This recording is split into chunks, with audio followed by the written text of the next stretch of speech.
Finalement, le président Sall est sorti de son dilemme, tenaillé comme tous les chefs d'État et de gouvernement de la planète entre sauver des vies ou l'économie. Macky Sall a décidé hier mardi de couper la poire en deux. Il a décrété l'état d'urgence assorti d'un couvre-feu de 21 heures à 5 heures, une mesure qui serait capable de réduire la vitesse de transmission du virus sans pour autant trop impacter une économie sénégalaise déjà à terre. C'est dans la soirée que le chef de l'État, après une réunion d'urgence de 5 tours d'horloge avec le Comité national de gestion des épidémies au Palais de la République, a décidé de porter un remède à bref délai de cette nouvelle vague qui prend de l'ampleur de jour en jour. À cette propagation à vitesse grand V du Covid-19 atteignant même un nouveau record le 1er janvier dernier. Contrairement à ce qui a été déclaré ici et là dans la soirée d'hier, soulignant que l'État a déployé ses ministres, une partie de l'administration et du personnel soignant dans les médias pour masquer une impréparation à cette mesure de couvre-feu, des sources de l'Observateur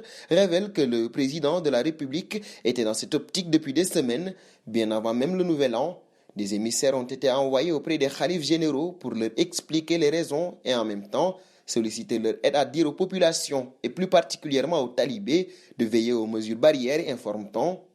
Les mêmes sources soutiennent que c'est ce qui a motivé la récente déclaration du khalife général des Mourides, Serigne Mountakha Bassirou Mbacké, qui s'est illustré dans ses actes de tous les jours dans la lutte contre la pandémie. Il serait dans l'ordre normal des choses que dans les jours à venir, l'Église et d'autres foyers religieux fassent des déclarations dans le sens du respect des mesures barrières en soutien à la décision prise par le président. Ajoute-t-on,